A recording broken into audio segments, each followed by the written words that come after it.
I call this meeting to order at 7:31 p.m. We will move into Section 2, swearing in. There is none. We'll move into Section 3, opening roll call. Voting is now open.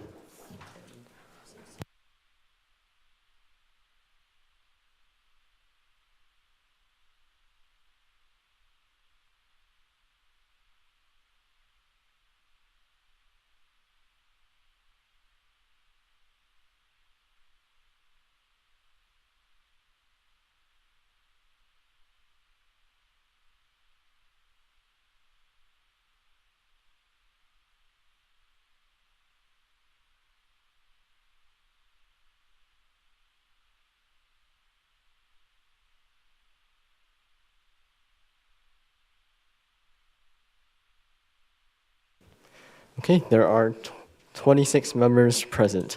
We will now move into Section 4, messages from the student body president.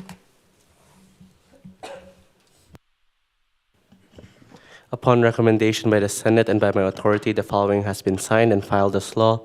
SB-68-140, amendments to the Legislative Council bylaws and appointing members to the Legislative Council. That is the end of the messages. Thank you. We'll now move into Section 4, messages from the Finance Commission. There are none. We'll now move into Section 6, messages from the agencies. There are none. We will now move into Section 7, 3-minute floor speeches. In lieu of senators using public forum as a mechanism to address the Senate, any senator may seek recognition to give a speech on a subject of their choice, not exceeding 3 minutes in duration. 3-minute speeches are focused on specific topics. Senators may only hold the floor once during this period. Are there any senators who wish to speak at this time? Seeing none, we'll now move into Section 8, Public Forum. Public forum provides a chance for individuals to have the privilege of speaking before the Senate, limited to 3 minutes only. This is the time for the Senate to listen to what the community has to say, and to that, we offer our undivided respect and attention. I would like to remind everyone that, although we allow the speakers the privilege to use this platform, the opinions of the speakers do not reflect the opinions of the association. Are there any individuals who wish to speak in public forum at this time? You have the floor.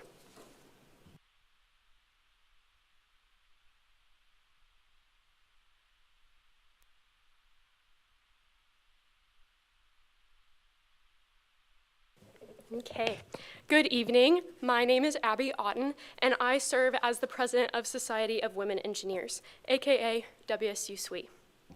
I am here to promote a volunteer opportunity that our professional section puts on every year here in Wichita at Century 2 Expo Hall. Engineering Expo is an event for kids to learn about STEM through hands-on experiences and demonstrations. It is a way for them to see how fascinating different topics related to STEM can be.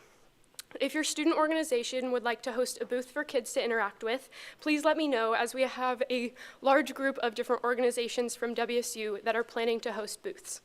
If you're interested in just volunteering with SWE for Engineering Expo, there is also a volunteer sign up on the Engineering Expo website, or you can let me know, I can get you in contact. Lastly, I will give some reminders as we get closer to the event, but if you have any kids in your life, please bring them to Engineering Expo on Saturday, April 18th from 9 to 3 at Century 2 Expo Hall. Thank you. Thank you. Are there any questions for our speaker? Seeing none, thank you. Are there any other individuals who wish to speak in public forum at this time? Okay, seeing none, we'll now move into Section 9, introductions and reports, and we'll go to 9.1, report from the executive branch.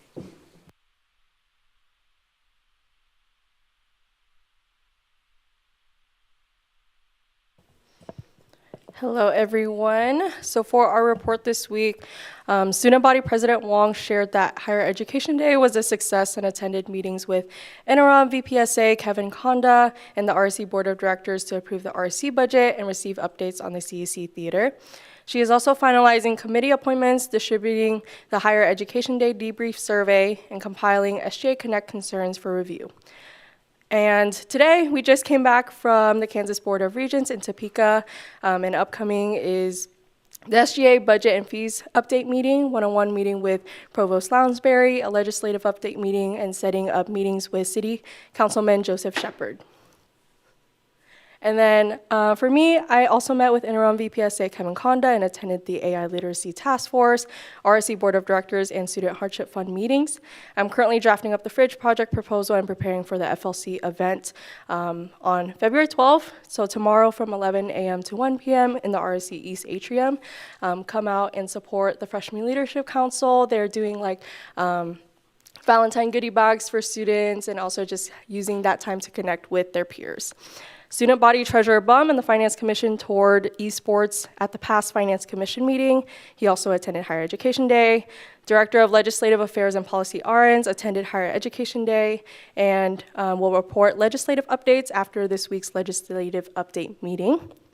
Director of Media Relations Zhang completed graphics for RSO Week and is preparing the SGA Connect calendar and community garden signage. She captured photos from Higher Education Day and senator headshots and is developing a marketing presentation for RSO Week.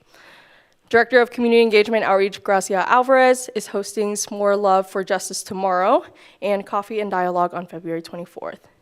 Director of Health and Wellness Raju is preparing for Spring 2026 Wellness Week, and the theme is Taking Care Together, scheduled for March 30th through April 3rd. Director of Student Organizations Khan sent the guidelines for reserving space workshop presentation to event managers and distributed RSO Week graphics through newsletters and WSU TV.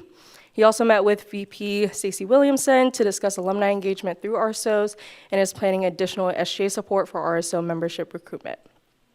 Director of International Student Affairs Safdar had to unfortunately cancel the tax filing workshop due to the speaker not being available. However, he is now working on other workshops and engagement opportunities. Director of Athletics Murphy highlighted Wichita State's 74-64 win over Charlotte, placing 5th in the conference, and is planning the March 7th spring basketball tailgate, coordinating with food trucks and campus leadership. Student tickets are also now live for Student tickets are now live for baseball and softball, and shuttle information for next season is also being incorporated. Director of Professional Development Guthrie attended Higher Education Day and is now connecting with faculty and local business representatives for networking opportunities and developing a centralized professional development calendar.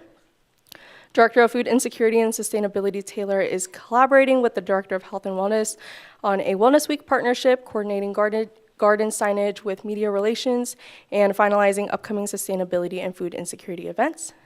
Director of Transfer Student Experiences White is developing a transfer student survey, planning an informational session on campus resources, and organizing a social event to build community with transfer students. He is also meeting with campus leaders, including Brett Berner, and other student success professionals to strengthen transfer student support. Undergraduate Student Advocate Island attended Higher Education Day and the RSC Board of Directors meeting and is currently managing 8 active cases, 1 student conduct, 4 academic appeals, 2 program dismissals, and 1 financial concern. And lastly, Graduate Student Advocate Khan completed a transition meeting with the undergraduate student advocate to transfer a graduate case, reached out to students regarding voicemail concerns, and is meeting with the 67th Sessions Graduate Student Advocate for an additional transition discussion. I know that was a lot. Are there any questions? Are there any questions for Vice President Wood? Seeing none, thank you. We will now move into 9.2, report from the Speaker of the Senate. So good evening, everyone. I hope your week is going well so far. For me, my updates are pretty brief with the different things that we've been doing in the past week. For the past week, I also attended the RSC Board of Directors meeting, in addition to our Hardship Fund meeting last week.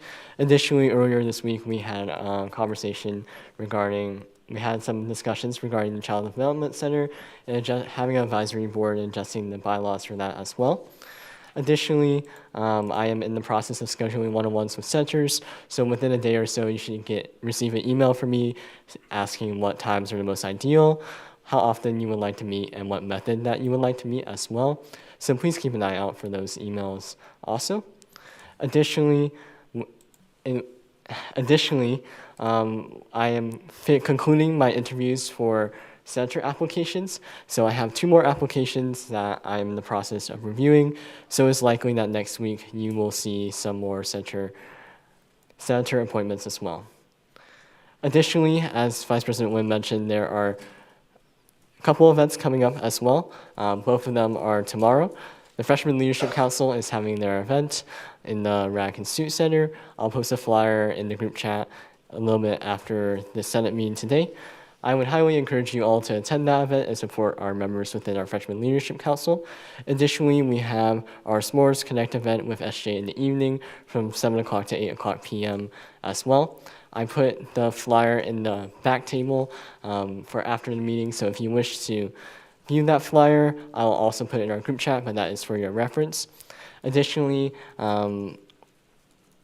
Chairperson Peng and I have been visiting different agencies in conjunction with our Elections Commission to talk about our upcoming SJ elections and to also promote the plus or minus survey that the Academic Affairs Committee has been working on.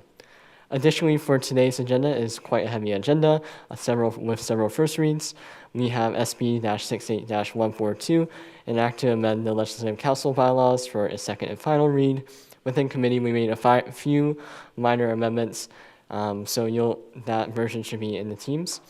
We also have a first read for an act to update the RSO handbook, an act to recognize FE passers at graduation with NCEES, an act to update my WCU with student health services, an act to recommend that Wichita State University recognizes international holidays, and finally, SB-68-147, appointing Kevin Dunn as Liberal Arts Society's senator.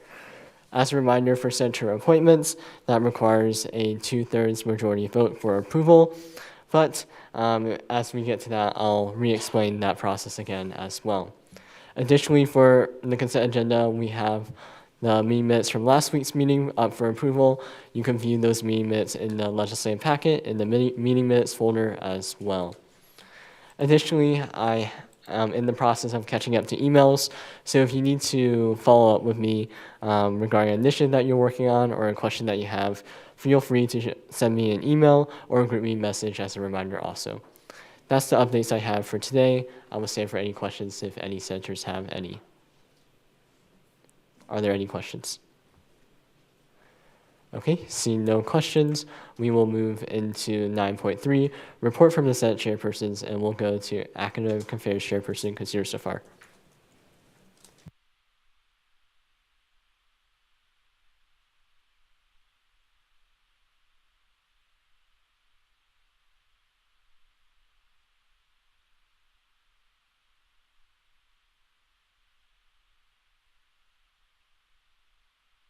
Good evening, everyone. So the Academic Affairs Committee held a tabling event at Obloh Library regarding the plus or minus grading system, which was very successful and brought in many student responses. To continue increasing participation, we will host 2 additional tabling events next week at the RSC. Last Thursday, the Academic Affairs Committee reviewed several program proposals to improve flexibility while maintaining clear academic pathways. Defined pathway for music industry studies were approved, along with minor updates to the Bachelor of Arts in Performing Arts and a new commercial music performance pathway. The committee has also begun reviewing a possible update to the academic standing policy. Currently, students are placed on probation if their GPA falls below 2.0, regardless of completed credit hours. A graduated probation scale based on credit hours is being considered to better support students early in their academic journey and help improve retention. But further discussion will continue before any decision is made. Thank you. Thank you. Are there any questions for Chairperson Kasir so far? Seeing none, thank you. We will now go to the report from Diversity, Empowerment, Inclusion Chairperson Peng.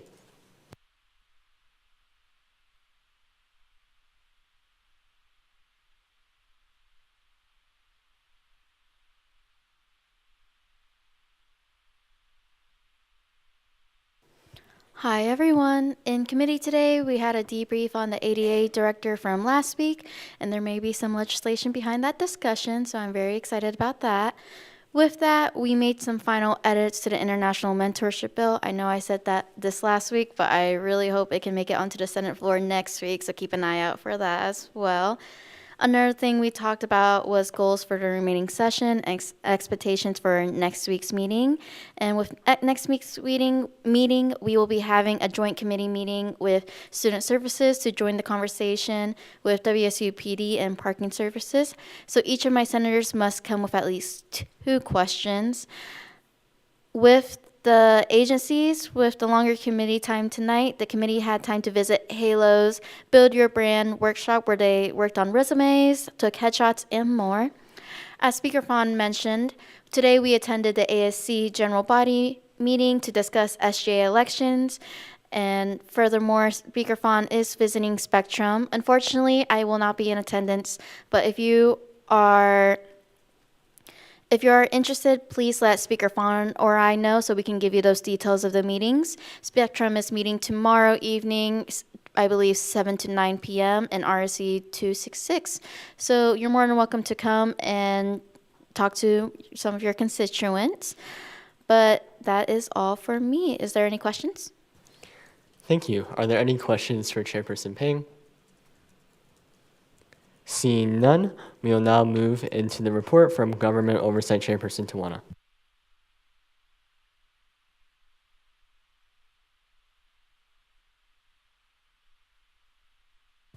Good evening, everyone. How is everyone doing? So in today, we discussed the association resolution which was presented last week for first read regarding making election day as a holiday or to improve voter turnout. But as of now, we still need confirmation from Shocker's vote and Loud Light, so we have tabled it for next week until we have further clarifications. If you guys, I know you guys had a bunch of questions, so if you'd like to have amendments, either send it to me or Senator Lee so we can have them addressed in committee instead of having them addressed in Senate and making a bunch of amendments on the Senate floor. We can do it over committee as well. Other than that, we have been discussing on the framework to how agendas and meeting minutes would look like in case of when joint committees take place. As of now, there's no formal language in our bylaws, so that's what we're working on. Does anyone have any questions? Are there any questions for Chairperson Tawana? Seeing none, thank you. We will now move into a report from Student Services Chairperson Hansen.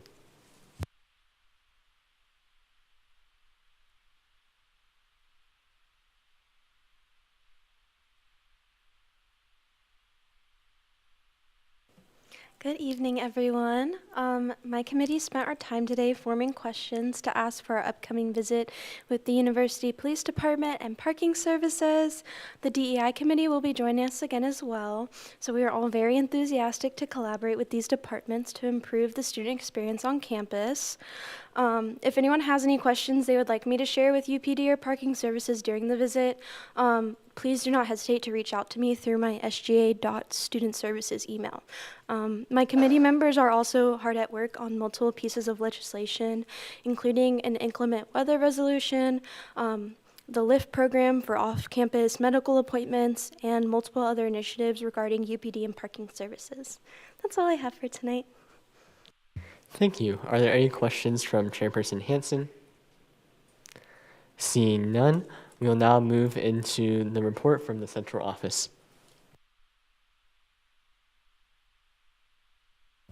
Hello, everyone.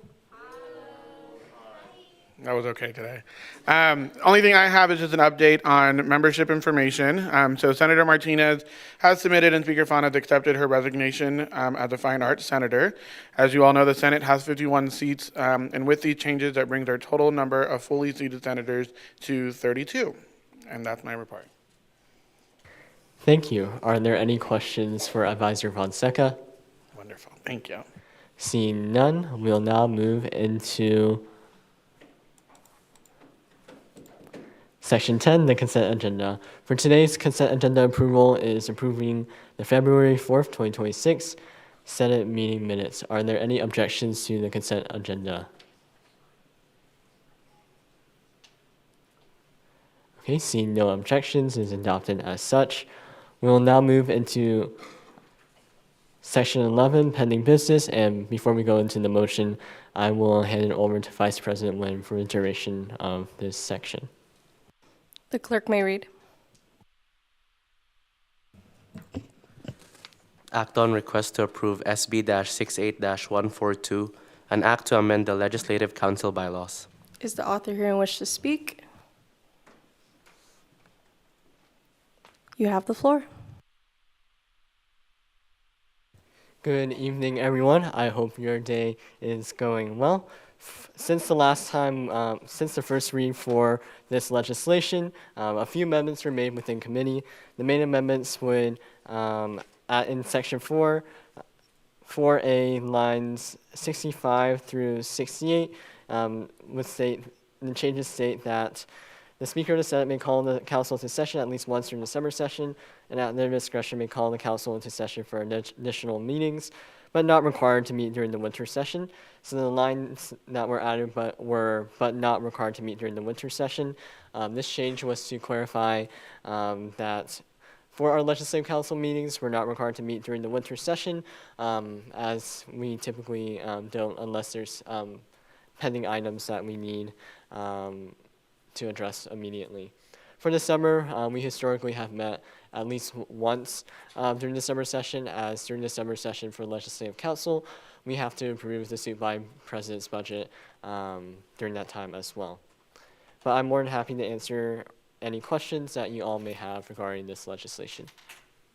Are there any questions? Okay. Seeing none, we'll now move into the debate period. Would anyone wish to speak in debate? Seeing none, we'll now move into the voting period.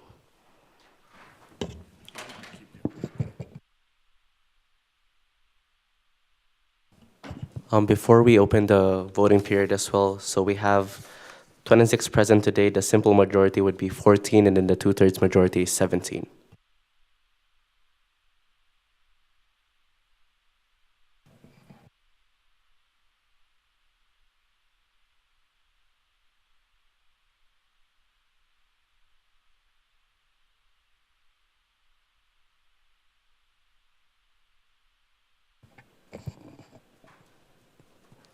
With that, the voting is open.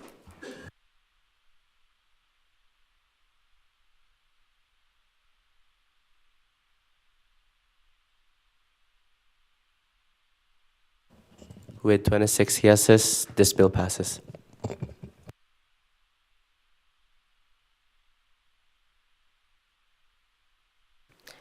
I will now hand the chair back over to Speaker Fawn. Thank you. With that, we'll move into section 12, new business, and go to 12.1. The clerk may read. Act on request to approve AR-68-009, an act to update the RSO handbook. Is the author here ready to speak? You have the floor.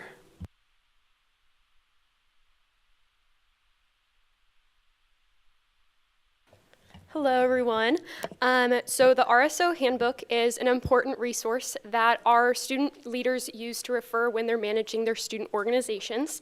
It's important that it is fully accurate and updated to ensure that these student organizations are the best that they can be. After reviewing the handbook within government oversight, I found a few sections that needed to be adjusted to better reflect the other documents that we have within Senate and within student government. So for the first change in section 1 of my legislation, I would be adding a funding tier information area to the funding guidelines. We have used the tier system for a while now, and for our student orgs to have the full scope of their information, I think it would be very useful for these organizations to have it right here in front of them. Especially for the appropriations process, all of the information is right there. The next section in section 2 is just a renumbering of the sections. There's a duplicate section 9, so easy peasy, just not have the repeat. The last section is urging the Student Engagement and Belonging Office to also include a Student Organization Support Services section. This is because there's a lot of resources for student organizations that they might not know about, but if they're used, then their organization can thrive. It's difficult to keep track of, so having them right here in the RSO handbook would be very useful for our student leaders to easily utilize them. Adding this section would also ensure that they're better promoted within our student organizations with very little effort on our part. So are there any questions? Are there any questions for Senator Austin? Chairperson Hansen? Yeah, first of all, amazing work. I guess I just had a little bit of a clarification. For the Tier 3 classification, for attending professional conferences and competitions, are we like, is it just only if one like member of the RSO attends it, or is there like a specific amount that needs to? So my language was based on the rules and regulations that we have. So if central office has more info. Advisor Fonseca? Thank you, Senator, for your question. It's not really defined, and I think that was done intentionally because every organization has a different mission, a different purpose, and different how they do it. And so when this language was adopted last session, there was some intentionality of not defining it so that it didn't box people into a space. Ultimately, that's up to the commission to decide how they would interpret the proposal that's brought forward by that organization. And most times during those hearings, they ask how many people traveled, what was it for, things like that. But it was intentional leaving it vague so that every organization can also utilize it based off of the work that they do too. Are there any additional questions? Seeing none, thank you. This legislation is referred to the Government Oversight Committee. We will now move into 12.2. The clerk may read. Act on request to approve AR-68-010, an act to recognize the fundamentals of engineering exam passers at graduation with the National Council of Examiners for Engineering and Surveying. You have the floor. Thank you. Me again. So the Fundamentals of Engineering exam is a licensing exam that's taken by certain engineering majors across the country. It's to show mastery in topics ranging from statistics to thermodynamics, even computer processing. The most popular majors to take this exam, though, is mechanical, electrical, computer, industrial, chemical, civil, and environmental engineering. So our major ones here at Wichita State are biomedical and aerospace engineering, which is why we may not have heard of the Fundamentals of Engineering exam just yet. But the National Council for Examiners for Engineering and Surveying, or NCEES, is the organization that oversees this exam. And when schools opt in to their Honor Cord program, schools are able to receive free Honor Cords to congratulate the students that have recently passed the FE exam, as long as the school communicates that within 21 days prior to 21 days of graduation. Upon opting into the program, Wichita State would be added to the other 248 schools participating within their Honor Cord program. This also includes KU and K-State here in Kansas, but other major schools such as Missouri S&T, Colorado School of Mines, Purdue, Clemson, Carnegie Mellon, Cornell, and so many others. All NCEES needs from us is a university faculty or staff to tell them how many students have passed the exam and an address to ship it to. This means our students can feel proud of themselves after passing this exam. It's very rigorous, and of course a lot of studying goes into it, so we should congratulate them. So are there any questions? Are there any questions for Senator Austin? Seeing a question from Senator Winslow. Yeah, so you said you needed a staff member to report all that things. Do we have a staff member in mind specifically that is willing to do that already, or are you planning to look at that further down the line? I would be looking into that. With the College of Engineering also being sent this piece of legislation, they would be made aware, but it doesn't even have to be somebody a part of the College of Engineering. Are there any further questions? Okay, seeing none, thank you. This legislation is referred to the Academic Affairs Committee. We will now move into 12.3. The clerk may read. Act on request to approve AR-68-011, an act to update MyWSU with student health services.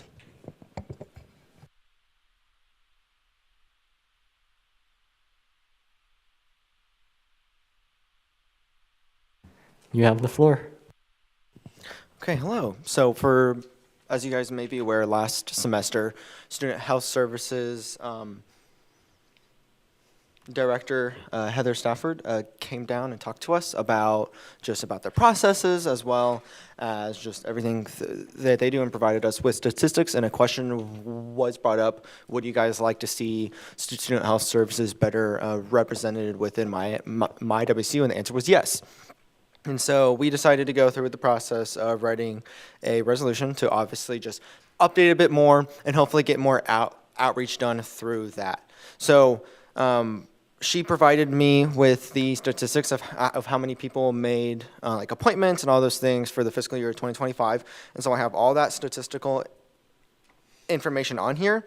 For the 2025, it says 2,558. So I have that number with the percentage. So the very first thing, it says 44% of survey students have used student health services. That is out of the 2,558. And then that other percentage, the 6.10, is out of the total enrollment on campus. So that we're able to just compare those numbers. Also, if those numbers are wrong, just let me know after, like after Senate, so we're not dealing with that in questioning. But I did my best. I did my best, I promise. But the reasoning for this as well is to just try and increase our outreach. We already have the tuberculosis survey inside of my WSU, so we figured why not also link the My Shocker Health, the My Shocker Health portal, because if a student is looking for health services, they have to look it up. It'd just be a lot easier if they just see it and then they can, oh yeah, I have a lot of health options. I also did send this to the director, so she did go over this and provide her own input into what she would like as we were asking her. And then we also decided to put the after hours care and emergencies, just so that students are aware that there are options after hours. And obviously, if in the future you guys would like to see some more links on here, just let us know. I don't think you really have to do it in questioning, but just let us know in committee, and then we'll do that. But yeah, I will stand for questions. Thank you. Are there any questions for Senator Mallard? Seeing none, this legislation is referred to the Student Services Committee. We'll now move into 12.4. The clerk may read. Act on request to approve SB-68-145, an act to amend the individual funding guidelines to allow limited funding for local transportation costs. Is the author here ready to speak? You have the floor.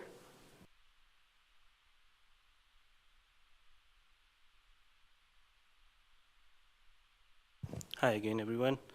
So about this bill, just to give you a context, SCA funds around $1,500 for each individual student to use that over a fiscal year to go to any conference. But within our current bylaws, we can only fund one mode of transportation, be it the air, which is mostly 90% of the time the air flight we are taking to the venue, the conference. But we can't fund the local transportation, which usually end up taking students like rideshare apps like Uber or local taxis or bus passes. So what this bill aims to do is add a new line in the approved expenditure section 3 to allow individuals to spend up to a maximum of $100 in local transportation. So it can help them out with reducing their Uber costs, which they usually take out of pocket based on our current bylaws. So does anyone have questions? Are there any questions for Chairperson Tawana? We'll go to Senator Hatch. Hello, yeah, you mentioned that students are only allowed to request for one form of transportation. Would this override the long form of transportation that they're allowed to ask for? Or is this in addition to being able to ask for like airfare? It's like in addition, like you can spend an additional $100 based on that from the $1,500 to that. Are there any additional questions? Senator Mallard? Yeah. I just want to clarify also when it says local transportation, I assume that only applies when you're outside of that 50-mile radius in those locations. It would not count for anything like inside of Wichita, not correct? Yeah, not in the 50 miles radius. Yeah. Are there additional questions? We'll go to Senator Miller. Have you had conversations with Treasurer Bum about the feasibility of offering this type of funding? Yeah, Treasurer Bum was in our committee, so he didn't have any issues with that. Are there any additional questions? We'll go to Senator Winslow. How was the number of $100 reached? It's basically going through like finance commission presentations which people have been showed up for individual funding, and it's usually around people asking 60 to 100. So based on that assumption, good assumption, because I've been part of finance commission, this is the ballpark number I've been seeing. So just that. Are there additional questions? We'll go to Senator Naylor. So sometimes there are individuals who travel together for the same conference. Would this just be per individual, or would you combine the individual costs for everyone going to the same conference? As of now, it's like per individual. So with the current wording we have, it's per individual. So yeah. Are there additional questions? Senator Mallard. For the line where it says public transportation passes, is that stating that we would fund like a bus ticket or pass that, because they sell like cards that you use multiple times, or is this just they spent the money and then they get the receipt and then we refund the receipt? So like in big cities, like even some people, students have been going to Europe for conferences, and they have like bus passes for 3 days, and it's equivalent to like 40 euros or 50 euros. So you can just submit that receipt for the bus pass you used over there, and we can refund that. So that's what it implies. Are there additional questions? Senator Timms. Is there going to be a max number of students that can receive this, or how often are we going to give this funding to individuals? So with this current wording, it will be applicable to everyone who's applying for individual funding, so everyone can avail this from their full $1,500 budget and $100 for local transportation. Are there additional questions? Okay, seeing no more questions, this legislation is referred to the Government Oversight Committee. Thank you. We will now move into 12.5. The clerk may read. Act on request to approve AR-68-012, an act to recommend that Wichita State University recognizes international holidays. Is the author here ready to speak? You have the floor.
All right, good evening, everybody. So essentially what this legislation is asking is for the university to acknowledge all of the main cultural and or religious holidays and celebrations that are celebrated by the international students that go here.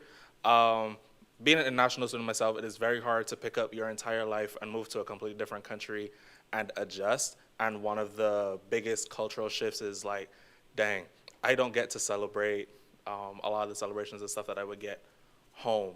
And especially on those days, it's very hard to feel like a part of everything when this is a day when we stop and reflect and celebrate and nobody else around me has a clue. This is a way of essentially recognizing that, hey, these groups of people celebrate these days and they should not be penalized for doing so. So, perfect example. On November 30th, that is Barbados' Independence Day. That is a day within the school, that tends to be within the school calendar. We have classes on that day. If I have an exam on November 30th, I have to go. And I don't think that I should be penalized for celebrating a day that I've celebrated my entire life. I shouldn't be penalized for that. So that's kind of what this legislation urges to do. And yeah, are there like any questions for me at all? Are there any questions for Senator Haynes, Senator Fouquet?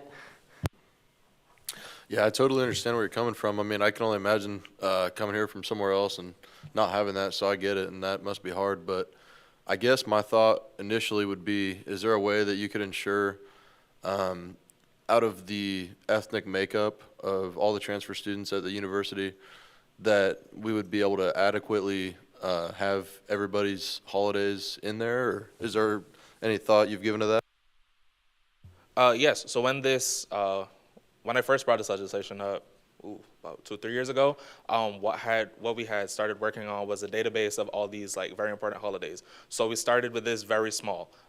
You collect all the independence days of these countries and have them recognized, so that these students can say, go to your professor or go to your like place of campus employment and be like, hey, today is I'm celebrating my independence today, so I will not be attending work today, and you can't essentially be penalized for that.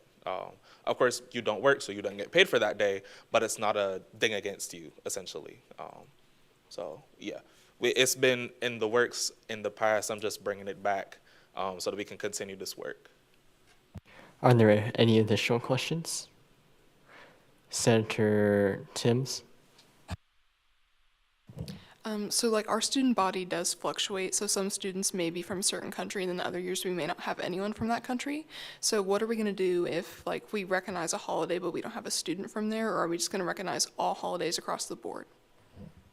Yeah, I think in cases like that, although it is unfortunate that there wouldn't be any students from that university, we always have to play the game of what if, right? So say today, I'm here, I'm from Barbados, we celebrate a Barbadian holiday, and then next semester I'm not here, and there's nobody else from Barbados, that holiday does not magically get taken off the list, if that makes any sense. It's not like the list continues to be added to, not subtracted, if that makes any sense. Yeah. Are there any additional questions for Senator Haynes? Chairperson Tawana? Yeah, first of all, great work. So I had a question, like Muslims celebrate Eid and it's coming up in a month. So just for context, you get to know the day of the Eid based on the lunar calendar. So you're not sure if it's going to be on Thursday or Friday, right before the eve of that. So how would that work in the academic calendar or something like that? Subject to correction, I believe that functions. What you're describing to me is how kind of like Easter would function, where Yeah. you don't necessarily, you have like a general timeline or something like that. Yeah, so for context, like it's coming up on March 17th or 18th. So on the eve of March 17th, you'll see, if you see the new moon, it'll be the next day. If you don't see that day, so it'll be on 19th. So context. So just for that, how would that fit in the academic calendar? That is actually a great question. I'll work with you on that. But yeah. Are there any additional questions? Senator Hatch? This might help answer the previous question, but also for clarification, this would be on like the student who is coming to the school to just like message the professor and be like, hey, this is my holiday, I'm asking to take this off, and because it's a recognized holiday by the university, the professor then would respond to the student and be like, yes, you can do that.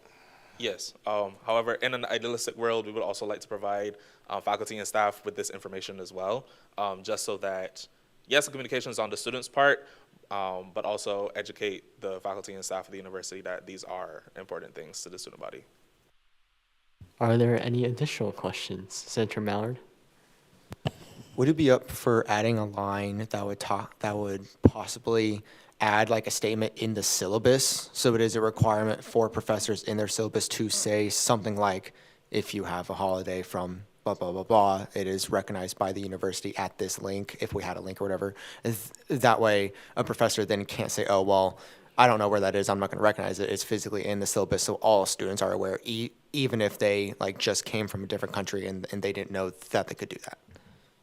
Yeah, of course, I'm completely open to that. Are there any additional questions? Senator Winslow? So I'm just curious. It states that the university officially recognized the Emancipation Days, Independence Days, Republic Days, and Constitution Days. So my question would be, is there like a vetting process of like which ones go in there? Because as the United States has a Constitution Day, September 17th. I'm not sure about everyone else here, but I personally don't personally celebrate that per se. And I want to be extremely clear, I'm not saying people would use that as an excuse to get out of class, but is there like a vetting process of like what holidays are actually celebrated by people from these countries? Yes. So when the list was first compiled, I actually did that like background work of like these are the most like we call them bank holidays where there's days that nothing happens, even the bank is closed. So these 4 kinds of holidays are usually those in other countries. Are there any additional questions? Senator Fouquet? Yeah, I guess my only other one follow-up would be, would there be a clause within your legislation to like specifically say that it's only going to be, worldly recognized holidays and not just, National Day of hot dogs or whatever? Because I'm sure that, given the circumstance, people would probably try to get around the rules knowing college students. Yeah, I'm fully amenable to putting that in there. Are there any additional questions? Okay, seeing none, thank you. This legislation will be referred to the Diversity, Empowerment, and Inclusion Committee. We will now move into 12.6. The clerk may read. Act on request to approve SB-68-147, appointing Kevin Dunn as the Liberal Arts and Science Senator.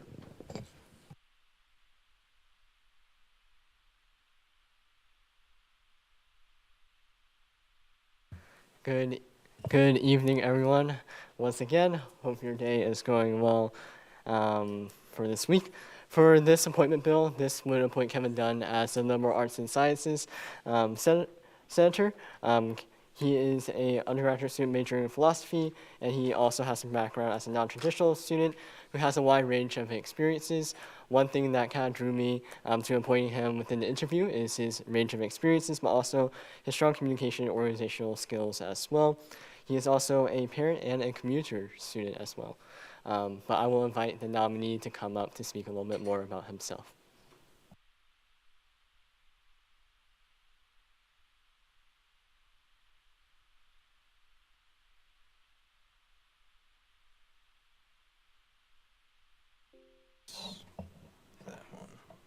Thank you, Speaker Vaughn. So my name is Kevin Dunn. I am a student here at WSU in the Fairmount College of Liberal Arts and Sciences. My concentrations are in philosophy, history, and political science. So this is kind of in the natural avenue of where I want to progress, not only with my career, but the experiences that I'd like to have here at WSU. Couple bullet points, just basics about me. I have a very policy is a passion that I've always had. I like to see strong fiscal responsibility being exercised with not only the students' money, but the taxpayers' money. I mean, WSU is a publicly funded university as well. And so being a good steward of that fiscal responsibility is important to me. And so far, from what I've seen tonight, I've been very impressed. So I'd like to continue being transparent in regards to those funding decisions. And if confirmed, I'm committed to doing the work seriously. Thank you for your time. Thank you. Are there any questions for the nominee or I? Senator Mallard. Just as a fellow LAS senator, I'm curious, as the LAS College is one of the most kind of just put together colleges with so many different majors, and it's very hard for us to fully reach out and make sure we're representing everyone. But in your mind, what is the biggest issue that the LAS school has that you want to try and work on? I think it's kind of what you mentioned. It's a very broad field. I mean, you have everything from history to communications. And so I think kind of the biggest challenge, at least in my opinion as an LAS student, is just the direct communication between the university and what the university's services are to offer and what they can do for the individual students. We put a lot of signs up on campus that talk about tutoring and things like that, but how often does the student actually connect with what that means as far as the impact it can have on them? And so I definitely would say transparency communication would be the bigger issue. Are there any additional questions? Okay, seeing none, thank you.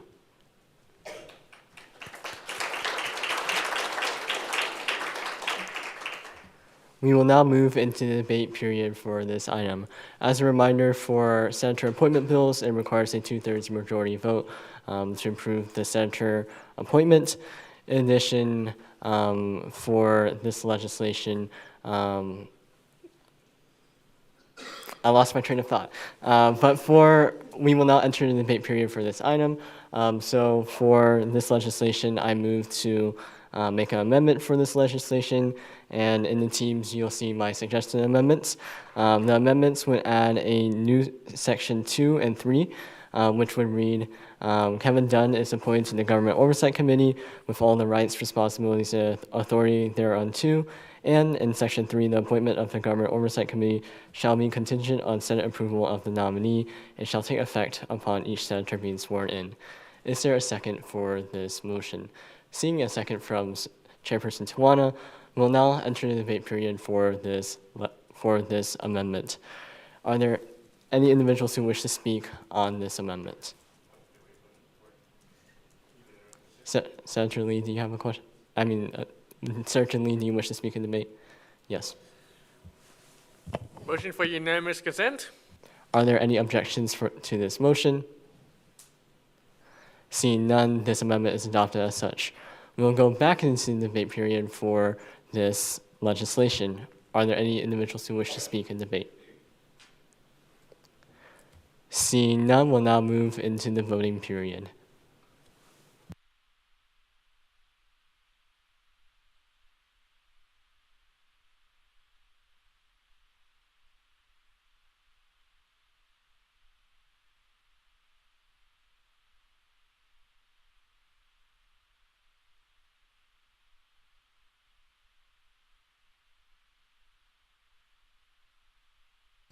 Voting is now open.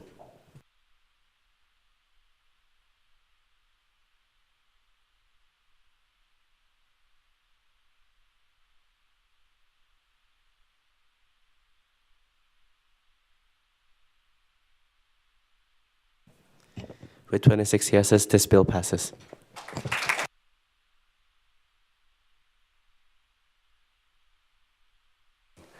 We will now move into section 13, closing roll call.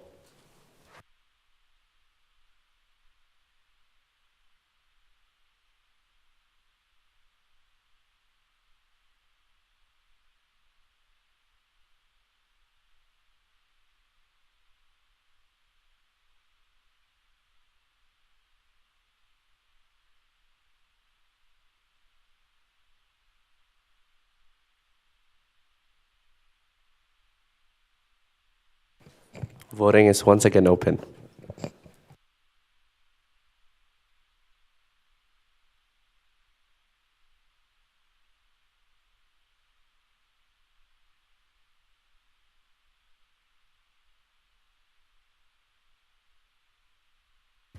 Okay, with that, before we move into section 14 adjournment, I will once again offer special congratulations to Kevin for being appointed as the Liberal Arts and Sciences Senator.